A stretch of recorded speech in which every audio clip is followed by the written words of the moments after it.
Assalamualaikum warahmatullahi wabarakatuh. Halo semuanya, perkenalkan nama saya Amanda Septiana dengan NIM 24061010005. Saya dari program studi hukum Universitas PGRI Madiun. Video ini saya buat karena untuk memenuhi tugas mata kuliah hukum pidana dengan dosen pengampu Ibu Sulistia Eviningrum SHMH tentang bagaimana apabila ada anak yang berkonflik dengan hukum. Mari kita simak videonya. Menurut Undang-Undang Perlindungan Anak, yang dimaksud anak ialah seseorang yang belum berusia 18 tahun, termasuk yang masih dalam kandungan. Ini berarti anak-anak yang belum berusia 18 tahun mendapatkan perlindungan dari keluarga, masyarakat, dan negara. Tujuan perlindungan adalah agar setiap anak dapat hidup, tumbuh, berkembang, dan berpartisipasi secara optimal sesuai dengan harkat dan martabat sebagai manusia, serta mendapatkan perlindungan dari kekerasan dan diskriminasi. Perlindungan ini diberikan agar anak-anak Indonesia menjadi anak yang berkualitas, berakhlak mulia, dan sejahtera, dan dapat melanjutkan tugas dan tanggung jawab memajukan bangsa dan negara Indonesia.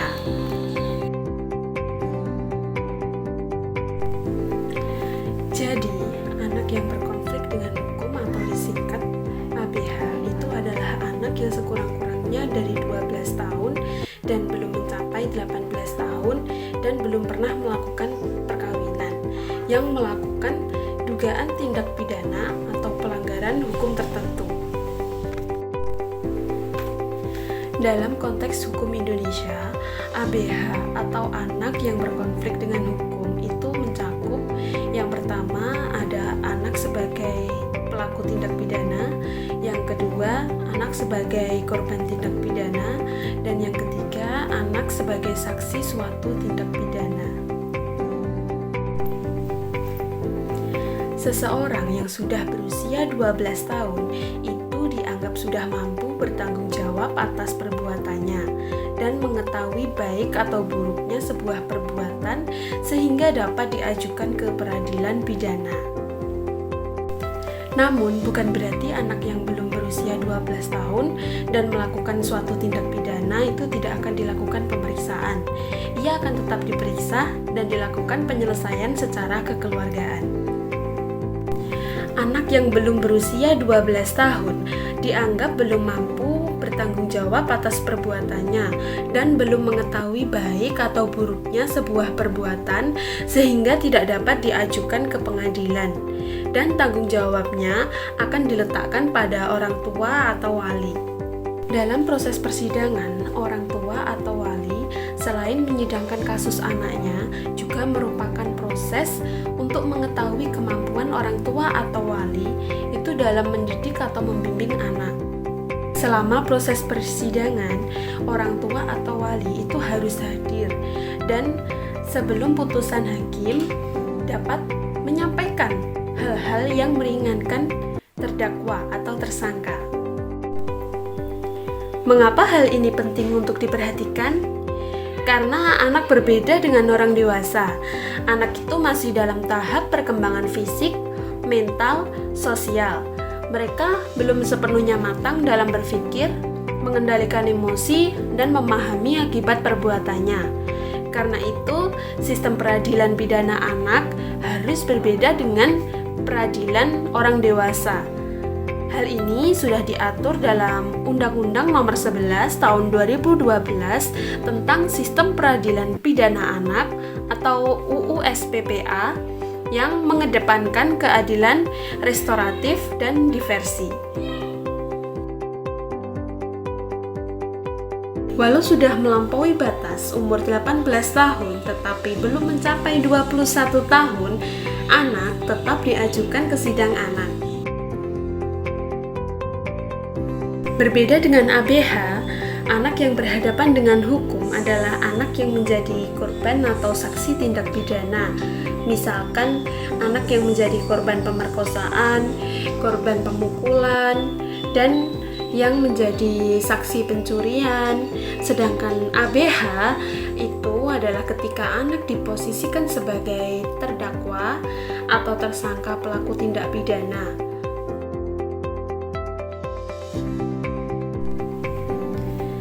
ABH bukan seperti orang dewasa yang sudah mempunyai akal dan pengalaman dalam melakukan suatu tindak pidana.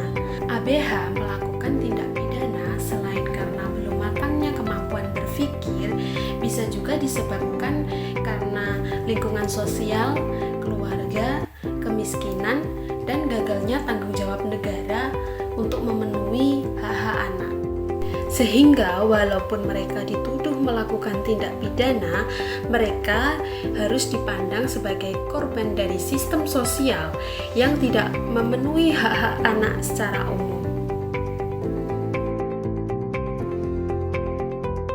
Pada hakikatnya, anak tidak dapat melindungi diri sendiri dari berbagai ancaman mental, fisik, sosial dalam berbagai bidang hidup, kehidupan dan penghidupan, khususnya dalam pelaksanaan peradilan pidana anak yang masih asing bagi dirinya.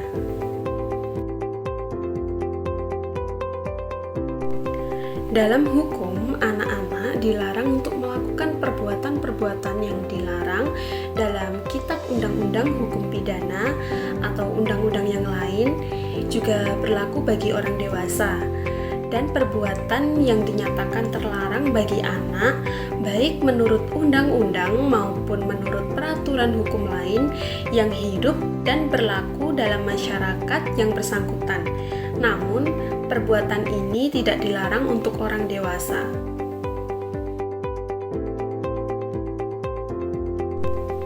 ABH melalui proses hukum dapat dijatuhkan pidana atau tindakan berdasarkan Undang-Undang Pengadilan Anak. Untuk pidana secara umum jumlahnya adalah 1/2 dari ancaman maksimal yang dikenakan pada orang dewasa. Yang pertama, pidana. Pidana yang dapat dijatuhkan kepada ABH ialah pidana pokok dan pidana tambahan. Pidana pokok yaitu pidana penjara, kurungan, denda, dan pidana pengawasan. Selain pidana pokok, ABH dapat juga dijatuhkan pidana tambahan berupa perampasan barang tertentu atau pembayaran ganti rugi. Yang kedua ada tindakan. Yang pertama, menyerahkan kepada orang tua atau wali. Yang kedua, menyerahkan kepada negara untuk mengikuti pembinaan, pendidikan, dan latihan kerja, atau menyerahkan kepada Departemen Sosial atau organisasi sosial kemasyarakatan yang bergerak di bidang pendidikan, pembinaan, dan latihan kerja. Tindakan tersebut dapat disertai dengan teguran dan syarat tambahan yang diterapkan oleh hakim. Untuk orang dewasa, pidana penjara adalah hukuman minimal 1 hari dan maksimal 15 tahun yang dijalani di dalam lembaga permasyarakatan atau LP di wilayah mana saja. Sedangkan pidana penjara yang dapat dijatuhkan kepada anak adalah paling lama setengah dari maksimal ancaman pidana penjara bagi orang dewasa. Misalkan, pada pasal 362 KUHP tentang pencurian, ancaman pidananya maksimal 5 tahun. Maka untuk anak hanya dikenakan pidana penjara maksimal 2,5 tahun. Anak-anak yang menjadi tersangka atau terdakwa, hak-haknya dijamin dalam Undang-Undang Perlindungan Anak, Undang-Undang Hak Asasi Manusia, Kitab Undang-Undang Hukum Acara Pidana, dan juga Undang-Undang Pengadilan Anak. Yang pertama, pendekatan restoratif. Penyelesaian perkara diutamakan di luar pengadilan melalui mekanisme diversi, yaitu pengalihan penyelesaian perkara ke proses di luar peradilan pidana dengan melibatkan pelaku, korban, keluarga, dan masyarakat. Tujuannya adalah untuk memulihkan keadaan dan bukan semata-mata untuk menghukum. Yang kedua, perlindungan hak anak. Anak tetap memiliki hak untuk mendapatkan perlakuan khusus seperti pendampingan orang tua, pendamping hukum, jaminan identitas dirahasiakan, dan ditempatkan di ruang khusus yang terpisah dari tahanan dewasa. Ini penting agar anak tidak mengalami trauma atau penjara yang justru membuatnya semakin terjerumus ke perilaku kriminal. Yang ketiga, pendekatan rehabilitatif dan edukatif. Penanganan harus menekankan pada pembinaan dan pendidikan, bukan pembalasan. Anak yang melanggar hukum harus dibimbing agar memahami kesalahannya, bertanggung jawab, dan bisa kembali ke masyarakat dengan perilaku yang lebih baik. Fasilitas seperti Lembaga Pembinaan Khusus Anak atau LKPA harus benar-benar berfungsi sebagai tempat pembinaan, bukan sekedar penahanan. Yang keempat, peran keluarga dan masyarakat. Orang tua, keluarga, sekolah, dan masyarakat memiliki peran penting. Mereka harus mendampingi, mengawasi, dan memberikan dukungan moral agar tidak kembali mengulangi perbuatannya. Program reintegrasi sosial harus dikawal agar anak tidak distigma dan bisa diterima kembali. Yang pertama, stigma masyarakat. Anak seringkali dicap nakal atau berbahaya sehingga sulit diterima kembali. Yang kedua, kapasitas penegak hukum. Belum semua aparat penegak hukum paham cara menangani anak sesuai prinsip perlindungan anak. Yang ketiga, fasilitas pendukung. Masih banyak daerah yang minim fasilitas rehabilitasi khusus anak. Yang keempat, lingkungan keluarga. Kadang anak berkonflik dengan hukum karena faktor ekonomi, broken home, atau lingkungan yang buruk.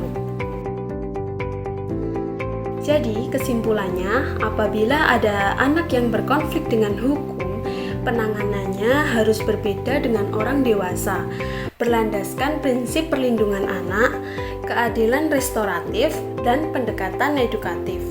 Anak tidak boleh diperlakukan sebagai penjahat yang harus dihukum berat, tetapi sebagai individu yang masih bisa dibina. Dengan penanganan yang tepat, anak bisa memperbaiki diri dan tumbuh menjadi anggota masyarakat yang baik. Baik, sekian dari sedikit penjelasan saya. Apabila ada salah kata, saya mohon maaf. Wassalamualaikum warahmatullahi wabarakatuh.